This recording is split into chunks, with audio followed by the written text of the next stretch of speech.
Izraeli ka vrarë të paktën 97 palestinez dhe ka plagosur 230 të tjerë që nga fillimi i armëpushimit, si dhe ka shkelur marrëveshjen e armëpushimit 80 herë, thot zyra e medias së qeverisë së Gazës. Këto shkelje varionin nga zjarri i drejt për drejt kundër civilëve deri te granatime dhe shënjestrimi i qëllimshëm, përdorimi i sulmeve ajrore të njëkohshme dhe arrestimi i një numri civilesh. Palestinezët kanë frikë se armëpushimi mund të mos zbatohet për shkak të sulmeve izraelite në të gjithë Gazën që nga 10 tetori. Ushtria izraelite ka vrarë 10 palestinezë në një valë sulmesh ajrore, që si pasoj ishin në përgjigje të një shkeljeje të armëpushimit nga Hamasi, të cilën grupi e ka mohuar.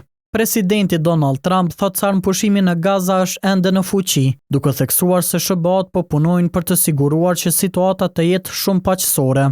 Lufta e Izraelit në Gaza ka vrarë të paktën 68.216 palestinezë dhe ka plagosur 170.361 të tjerë, që nga tetori i vitit 2023. Shënjestër.net